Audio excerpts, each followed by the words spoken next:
So, what are some ways of writing effective advocacy letters that are hopefully persuasive to decision makers, elected officials and their staff in the legislative branch, and appointed officials and their staff in the executive branch? I think they're most persuasive when first they come from a credible source, like an interest group or a constituent. Uh, an initial matter, I think, is the need to develop a strong message regarding how state legislation or regulation will affect your industry, your business, your employees, and hopefully you can tell a unique story. Be familiar with the data about your business or your industry or your workforce.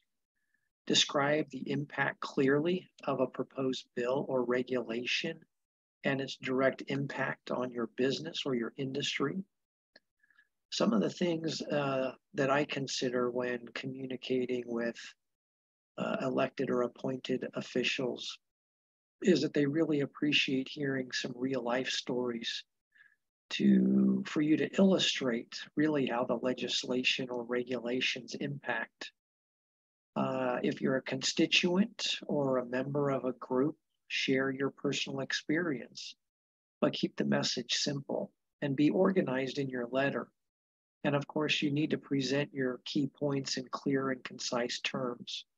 Don't assume the decision maker is necessarily familiar with your industry or maybe even the particular issue at hand. I think personal, well thought out letters from individual constituents can be a very effective means of successfully communicating with the decision maker. A large quantity of constituent mail about a specific issue or a bill or a regulation often catches a decision maker's attention. And of course, at the outset, identify yourself as a constituent. Politicians and their staff are more likely to respond to constituent mail rather than non-constituent mail. Try and be brief and simple and keep your letter to a page or two at the most. State your position in the first paragraph and again in the closing paragraph and ask what it is you want the official to do. Vote no on the bill, vote yes. Support the policy position on a particular item. And again, as I said, try and personalize your letter from your perspective. A form letter, simply signing a form letter, for example, or slapping your name on what is a generic letter is going to carry far less weight. Virtually all the communications are viewed first by staff, and frankly, given the sheer volume of correspondence, especially members of the state legislature, if it's too lengthy or cumbersome or difficult to ascertain what's being asked or talked about, they may be put aside and not considered.